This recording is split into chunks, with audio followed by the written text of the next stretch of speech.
아이고, 어르신들, 혹시 아침에 잠자리에서 일어날 때 몸이 뻣뻣하게 굳는다는 느낌 받아보신 적 있으신가요? 뼈마디마디가 삐걱거리고 왠지 모르게 온몸에 한기가 도는 듯한 그런 기분이요. 이걸 그저 나이가 들어서 혹은 날씨가 추워져서 생기는 어쩔 수 없는 현상이라고 생각하며 체념하고 계시진 않으신가요? 제발 그러지 마세요. 제가 도와드리겠습니다. 우리 몸의 체온 1도를 올리는 아주 간단한 습관 하나가 사실은 몸속 최고의 의사를 깨우는 비밀 스위치라는 사실을 아시면 깜짝 놀라실 겁니다. 많은 분들이 몸을 따뜻하게 해야 한다는 건 알지만 진짜 핵심을 놓치고 계셨어요. 저는 대학병원에서 수많은 어르신 환자분들을 매일같이 뵙고 있는 내분비내과 전문의입니다. 오늘 제가 수십 년간의 경험을 통해 깨달은 우리 몸의 면역력과 체온에 대한 아주 중요하고도 쉬운 이야기를 들려드리려고 합니다. 자, 귀를 쫑긋 세우고 들어보세요. 요즘처럼 아침 저녁으로 바람이 차가워지는 환절기가 되면 유독 감기에 잘 걸리고 한 번 걸리면 잘 낫지도 않고 온몸이 으슬으슬 춥고 무기력해지는 분들이 정말 많습니다. 병원에 오셔서 아이고 의사 선생님 저는 왜 이렇게 남들보다 추위를 더 탈까요? 뼛속까지 시린 것 같아요 라고 말씀하시는 분들이 한두 분이 아니에요. 단순히 기분 탓일까요? 아닙니다. 여기에는 아주 명확하고 과학적인 이유가 숨어 있습니다. 바로 우리 몸의 체온과 면역력 사이의 아주 긴밀한 관계 때문입니다. 제가 오늘 드리고 싶은 말씀의 핵심은 이것 하나입니다. 체온이 낮은 몸은 면역력이 약한 몸이다. 정말 간단하죠? 하지만 이 간단한 진리 속에 우리 건강을 지키는 가장 강력한 비밀이 담겨 있습니다. 여기서 제가 말씀드리는 체온이 낮은 몸이라는 것은 의학적으로 급하게 응급실에 가야 하는 저체온증을 말하는 게 아닙니다. 평상시 체온이 습관적으로 35.5도에서 36도 사이를 맴도는 소위 말하는 냉한 체질, 몸이 찬 체질을 의미하는 겁니다. 아마 지금 이 이야기를 들으면서 내 체온이 딱 그 정도인데? 하고 생각하시는 분들 분명히 계실 거예요. 바로 그런 분들이 오늘 제 이야기에 가장 귀를 기울이셔야 합니다. 왜냐하면 우리 몸에는 아주 무서운 법칙이 하나 있거든요. 바로 1도씨의 법칙입니다. 우리 몸의 체온이 단 1도만 떨어져도 우리 몸을 지키는 군대인 면역력은 무려 30%나 약해집니다. 반대로 체온이 단 1도만 올라가도 면역력은 무려 5배에서 6배까지 강력해집니다. 정말 놀랍지 않나요? 단 1도의 차이가 우리 몸의 국방력을 이렇게나 크게 좌우하는 겁니다. 감기 바이러스가 우리 몸에 침투했을 때 어떤 몸이 더 쉽게 병에 걸릴지는 불보듯 뻔한 일이죠. 체온이 낮은 몸은 비유하자면 국경을 지키는 군인들이 모두 추위에 떨며 졸고 있는 상태와 같습니다. 적군이 쳐들어와도 제대로 싸울 힘이 없는 거죠. 반면에 체온이 따뜻한 몸은 군인들이 아주 활기차게 무장하고 경계태세를 갖추고 있는 것과 같습니다. 적군이 보이자마자 즉시 출동해서 물리칠 수 있는 강력한 군대인 셈입니다. 자, 그렇다면 도대체 왜 몸이 따뜻하면 면역력이 이렇게나 강해지는 걸까요? 그 과학적인 원리를 아주 쉽게 설명해 드릴게요. 우리 몸을 자동차 엔진에 한번 비유해 보겠습니다. 추운 겨울 아침에 자동차 시동을 걸면 어떻습니까? 부르릉 하면서도 한 번에 잘 안 걸리고 덜덜거릴 때가 많죠. 엔진이 차갑게 식어 있기 때문입니다. 우리 몸도 똑같습니다. 몸이 차가우면 우리 몸의 모든 기능들이 원활하게 돌아가지 않습니다. 마치 시동이 잘 걸리지 않는 자동차처럼 삐걱거리게 되는 거죠. 그런데 몸에 따뜻한 온기가 돌기 시작하면, 즉 체온이 올라가면 우리 몸속에서는 아주 놀라운 일들이 벌어지기 시작합니다. 첫째, 우리 몸의 군인인 백혈구가 아주 빨라집니다. 백혈구는 우리 몸에 바이러스나 세균 같은 나쁜 놈들이 침투했을 때 가장 먼저 달려가서 싸우는 아주 중요한 군인입니다. 그런데 몸이 차가우면 이 백혈구들이 마치 추위에 웅크린 사람처럼 움직임이 둔해집니다. 바이러스가 저 앞에 보이는데도 아이고 추워서 가기 싫다 하면서 꾸물거리는 거예요. 그 사이에 바이러스는 우리 몸속에서 신나게 집을 짓고 번식을 시작하겠죠. 하지만 체온이 1도만 올라가도 이 백혈구들의 이동 속도가 엄청나게 빨라집니다. 마치 따뜻한 봄날에 활기차게 뛰어다니는 아이들처럼요. 바이러스가 보이자마자 총알같이 달려가서 낚아채고 잡아먹는 겁니다. 그러니 감기에 걸릴 틈이 없는 거죠. 둘째, 우리 몸의 특수부대인 NK세포, 즉 자연살해세포가 잠에서 깨어납니다. 이 NK세포는 정말 대단한 녀석들입니다. 암세포나 바이러스에 감염된 세포들을 발견하는 즉시 직접 가서 파괴해버리는 우리 몸의 최정예 특수부대거든요. 그런데 이 멋진 특수부대도 몸이 차가우면 게으름뱅이가 되어버립니다. 활동성이 뚝 떨어져서 암세포가 옆에서 돌아다녀도 나는 모르겠다 하고 잠만 자는 거예요. 정말 끔찍한 일이죠. 하지만 체온이 36.5도 이상으로 따뜻하게 유지되면 이 NK 세포들이 아주 활발하게 활동을 시작합니다. 눈을 부릅뜨고 돌아다니면서 우리 몸에 나쁜 세포가 생기지는 않았는지 구석구석 감시하고 발견하는 즉시 처리해버립니다. 우리가 매일 건강하게 살아갈 수 있는 이유 중 하나가 바로 이 NKA 세포 덕분입니다. 그러니 이 특수부대를 졸게 만들면 안 되겠죠? 셋째, 우리 몸의 도로인 혈관이 활짝 열립니다. 몸이 차가워지면 혈관은 추워서 움츠러들듯이 수축합니다. 도로가 좁아지니 당연히 혈액순환이 잘 안 되겠죠? 혈액은 우리 몸 곳곳에 산소와 영양분을 배달하고 노폐물과 독소를 수거해오는 아주 중요한 역할을 합니다. 그런데 혈액순환이 잘 안 되면 어떻게 될까요? 세포들은 배가 고프고 산소가 부족해서 힘이 없어지고 몸속에는 쓰레기 같은 노폐물이 계속 쌓이게 됩니다. 그러니 만성 피로에 시달리고 몸이 무거울 수밖에 없는 겁니다. 반대로 몸이 따뜻해지면 혈관이 부드럽게 이완되면서 넓어집니다. 뻥 뚫린 고속도로처럼 혈액이 쌩쌩 잘 흐르게 되죠. 우리 몸 60조 개의 세포 하나하나에 따끈따끈한 영양분과 신선한 산소가 콸콸 공급되고 세포에서 나온 노폐물들은 신속하게 청소됩니다. 몸 전체의 신진대사가 활발해지는 겁니다. 그러니 당연히 몸에 활력이 넘치고 피부도 맑아지고 피로도 쉽게 풀리게 되는 거죠. 넷째, 우리 몸의 음식물 분쇄기인 소화기관이 힘을 냅니다. 우리가 흔히 속이 차다라는 말을 하죠. 이게 정말 맞는 말입니다. 위나 장 같은 소화기관도 결국은 근육으로 이루어져 있습니다. 이 근육들이 활발하게 움직여야 우리가 먹은 음식을 잘게 부수고 소화시킬 수 있는 건데요. 차가운 환경에서는 근육이 굳는 것처럼 위나 장도 차가워지면 움직임이 둔해집니다. 밥을 먹어도 소화가 잘 안 되고 더부룩하고 가스가 차는 이유가 바로 여기에 있습니다. 따뜻한 피가 위장으로 충분히 공급되어야 위장이 제 힘을 발휘해서 열심히 일할 수 있는 겁니다. 정말 무서운 사실은 우리 몸이 차가워지면 우리를 지켜주는 면역세포들은 활동을 멈추고 잠을 자는데 반대로 암세포나 바이러스, 세균 같은 나쁜 놈들은 더 활발하게 활동한다는 점입니다. 암세포가 가장 좋아하는 온도가 바로 35도 정도의 낮은 온도라고 합니다. 우리 몸을 스스로 암세포가 살기 좋은 환경으로 만들어주고 있었던 셈이죠. 이게 얼마나 억울하고 위험한 일입니까? 자, 제 이야기를 듣고 보니 혹시 내 몸도 차가운 건 아닐까? 걱정이 되기 시작하셨죠? 그래서 제가 아주 간단하게 스스로 진단해 볼 수 있는 몸이 차갑다는 7가지 신호 체크리스트를 준비했습니다. 제가 지금부터 하나씩 불러드릴 테니 어르신들께서는 본인에게 몇 가지나 해당되는지 손가락으로 한번 꼽아보세요. 첫 번째 신호, 손발이 유난히 차다. 특히 겨울이 아닌데도 손발이 시리다는 느낌이 자주 든다. 두 번째 신호, 아침에 일어날 때 몸이 뻣뻣하게 굳는 느낌이 든다. 특히 목이나 어깨 주변이 돌처럼 딱딱하다. 세 번째 신호, 소화가 잘 안 되고 배에 가스가 자주 찬다. 배를 만져보면 따뜻한 온기가 없고 차갑게 느껴진다. 네 번째 신호, 남들보다 감기에 자주 걸리고 한 번 걸리면 오래 간다. 다섯 번째 신호, 특별히 무리한 일을 하지 않았는데도 항상 몸이 무겁고 피곤하다. 여섯 번째 신호, 밤에 잠들기 어렵거나 자다가 자주 깬다. 몸이 차가우면 깊은 잠을 자기 어렵습니다. 일곱 번째 신호, 작은 상처가 나도 잘 아물지 않고 오래 간다. 혈액순환이 잘 안 돼서 상처 부위에 영양 공급이 원활하지 않기 때문입니다. 자, 지금 몇 개나 해당되셨나요?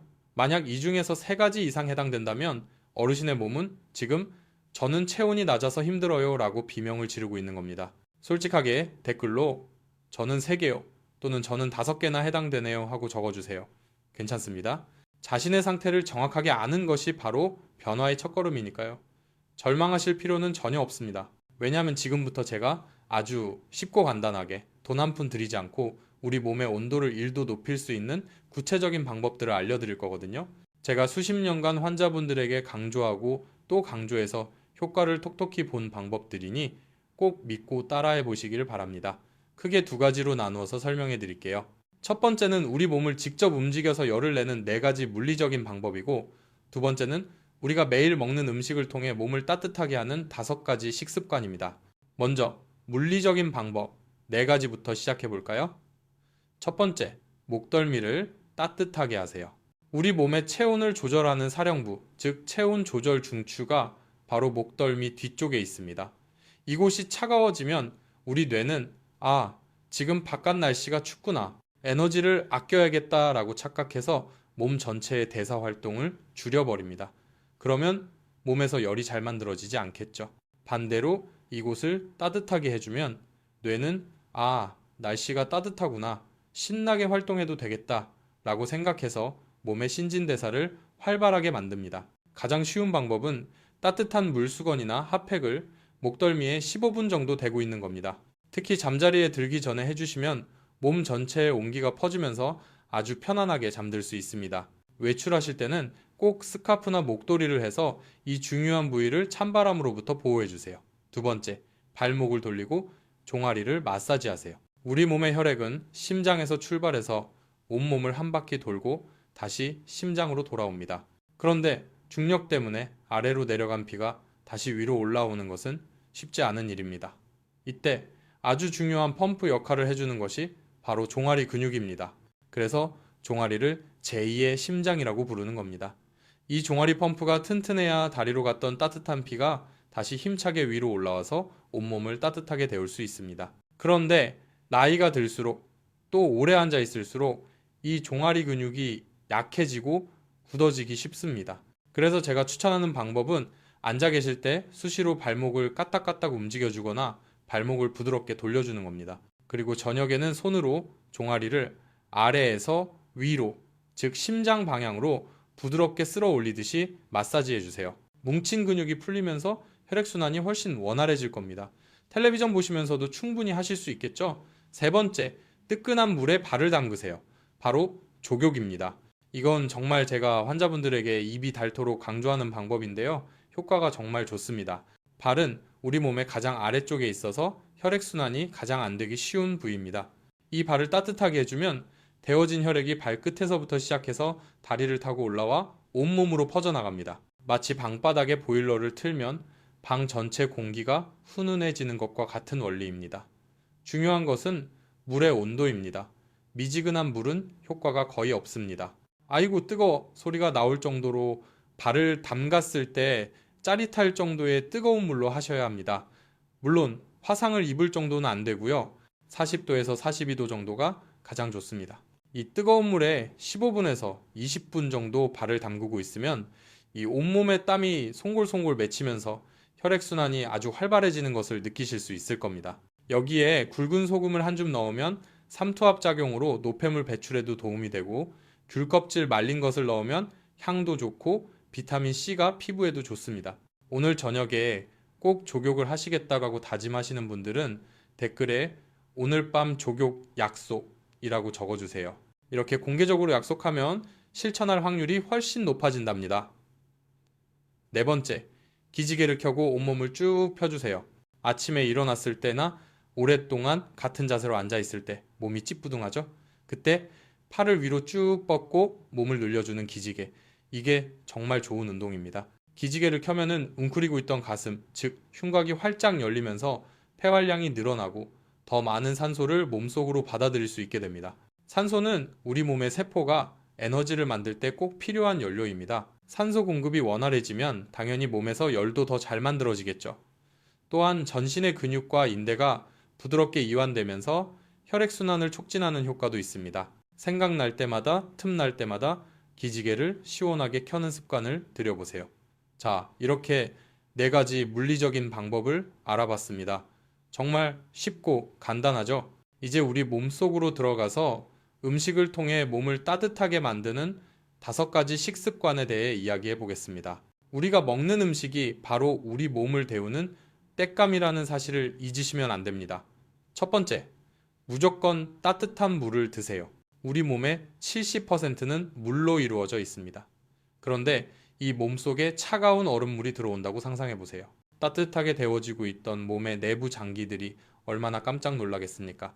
위장은 차가운 물이 들어오는 순간 모든 활동을 멈추고 이 물을 체온과 비슷한 온도로 데우는데 엄청난 에너지를 쏟아붓게 됩니다. 정작 소화를 시키는 데 써야 할 에너지를 엉뚱한 곳에 낭비하게 되는 거죠.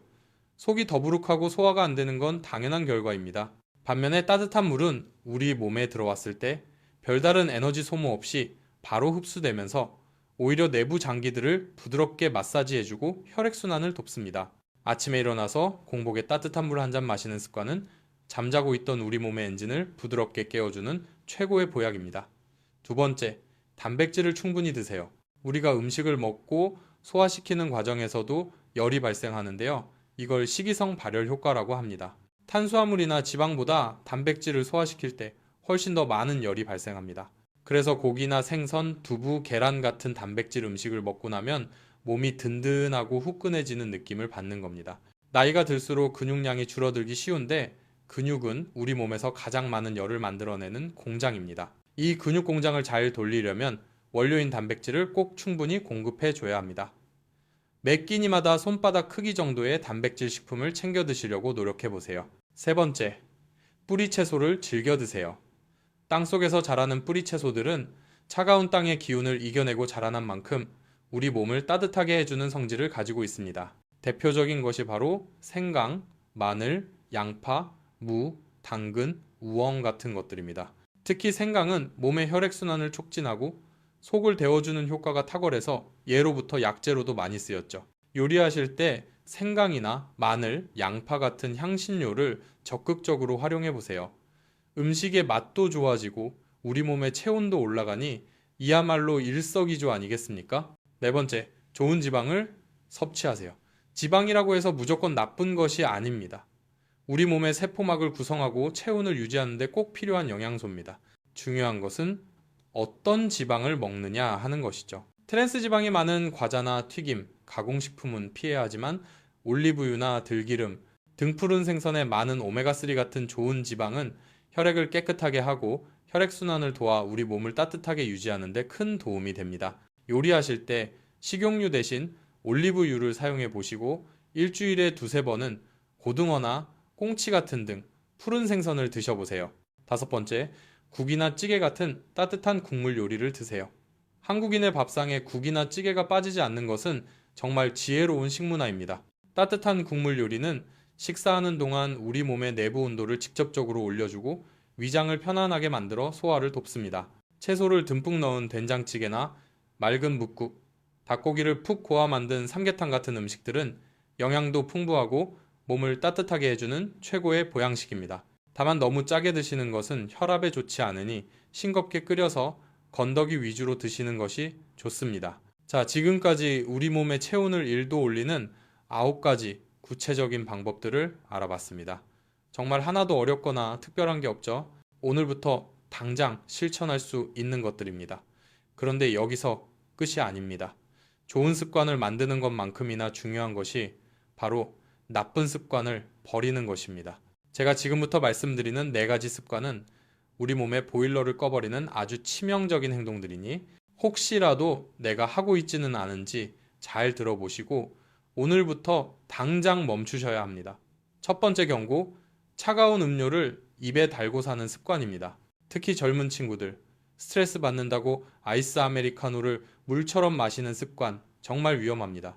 제가 농담처럼 죽어도 아이스 아메리카노라는 말을 하는데 이게 정말 우리 몸을 서서히 죽이는 습관일 수 있습니다. 앞서 말씀드렸듯이 차가운 음료는 우리 몸의 소화기관을 마비시키고 체온을 떨어뜨리는 주범입니다. 특히 식사 중에 얼음물을 마시는 것은 불타고 있는 아궁이에 찬물을 끼얹는 것과 같습니다. 소화 효소가 제대로 분비될 리가 없죠. 제발 이제부터라도 음료는 따뜻하게 혹은 최소한 미지근하게 드시는 습관을 들이세요. 두 번째 경고, 너무 오래 앉아있는 습관입니다. 우리 몸의 근육 중 70% 이상이 하체에 몰려 있습니다. 이 하체 근육을 움직여야 전신으로 혈액이 힘차게 펌프질되고 몸에서 열이 활활 만들어집니다. 그런데 하루 종일 꼼짝 않고 앉아만 있으면 어떻게 될까요? 우리 몸의 가장 큰 엔진인 하체 근육이 완전히 멈춰버리는 겁니다. 혈액은 아래쪽으로 고여서 다리는 붓고 몸 전체의 순환은 꽉 막히게 됩니다. 아무리 좋은 음식을 먹어도 소용이 없습니다. 적어도 1시간에 한 번씩은 자리에서 일어나서 제자리 걸음이라도 하시고 스트레칭을 해주세요. 우리 몸은 움직이도록 설계되었다는 사실을 잊지 마세요. 세 번째 경고, 무작정 굶는 다이어트 습관입니다. 살을 뺀다고 식사량을 갑자기 너무 많이 줄이거나 끼니를 걸으면 우리 몸은 이걸 비상사태로 인식합니다. 아, 주인이 굶어 죽으려나 보다. 에너지를 최대한 아껴야겠다라고 생각해서 우리 몸의 보일러, 즉 기초대사량을 확 낮춰버립니다. 열 생산을 최소화하는 생존 모드로 들어가는 거죠. 그래서 굶어서 살을 빼면 몸이 차가워지고 기운이 없고 조금만 먹어도 다시 살이 찌는 요요 현상이 쉽게 오는 겁니다. 건강하게 체중을 조절하고 싶으시다면 굶지 마시고 오히려 몸을 따뜻하게 하는 좋은 음식들을 규칙적으로 드시면서 신진대사를 높이는 것이 훨씬 현명한 방법입니다. 네 번째 경고, 너무 빨리 샤워하는 습관입니다. 바쁘다는 핑계로 후다닥 물만 끼얹고 나오는 샤워는 몸의 긴장을 풀어주고 혈액순환을 돕는 효과를 얻기 어렵습니다. 오히려 체온을 빼앗길 수도 있습니다. 이왕 샤워를 하실 거라면 조금만 시간을 더 내서 따뜻한 물로 몸을 충분히 데워주세요. 특히 목덜미나 등 복부처럼 우리 몸의 중요한 장기들이 모여있는 곳에 따뜻한 샤워기 물줄기를 대고 있으면 온몸이 이완되면서 피로가 풀리고 혈액순환이 촉진됩니다. 하루의 피로를 푸는 소중한 시간이니 너무 급하게 끝내지 마세요. 자, 오늘 정말 긴 시간 동안 체온과 면역력에 대한 이야기를 나눠봤습니다. 이야기가 길었지만 어르신들께서 꼭 기억하셨으면 하는 핵심 내용은 딱 세 가지입니다. 첫째, 내 몸의 체온이 1도 떨어지면 면역력은 30%나 약해지고 1도 올라가면 면역력은 5배나 강해진다. 둘째, 내 몸이 차가워지고 있다는 신호손발 냉증, 소화불량, 만성피로 등을 무시하지 말고 적극적으로 관리해야 한다. 셋째, 특별한 보약을 찾기 전에 따뜻한 물 마시기, 종아리 주무르기, 족욕하기 같은 아주 사소하고 쉬운 습관부터 지금 당장 시작해야 한다. 이것이 바로 돈 한 푼 안 들이고 내 몸속 최고의 의사를 깨우는 가장 확실한 방법입니다. 오늘 제 이야기가 어르신들의 건강한 삶에 작은 등불이 되었으면 하는 바람입니다. 다음 시간에는 오늘 이야기와 아주 밀접한 관련이 있는 우리 몸의 면역력을 지키는 또 다른 기둥인 꿀잠 자는 비법에 대해 아주 재미있고 유익한 이야기를 들려드릴 테니 다음 영상도 꼭 기대해 주세요. 오늘 내용이 유익하셨다면 구독과 좋아요 버튼 꼭 눌러주시고요. 오늘 배운 것들 중에서 나는 오늘부터 이것 하나만은 꼭 실천하겠다 하는 것이 있다면 댓글로 약속을 남겨주세요. 저는 오늘부터 따뜻한 물 마시기를 시작하겠습니다. 또는 저는 매일 밤 족욕을 약속합니다. 이렇게 공개적으로 다짐을 적으면 실천할 힘이 몇 배는 더 강해진다고 합니다. 그리고 이 좋은 건강 정보는 나만 알고 있지 마시고 사랑하는 가족이나 친구분들께도 꼭 공유해서 다 함께 건강해지셨으면 좋겠습니다. 그리고 꼭 실천해 보시고 나중에 몸이 따뜻해지고 건강해진 성공 후기를 들려주시러 다시 찾아와 주십시오. 저는 항상 이곳에서 어르신들의 건강을 응원하고 있겠습니다. 부디 늘 따뜻하고 건강한 하루하루 보내시길 바랍니다. 감사합니다.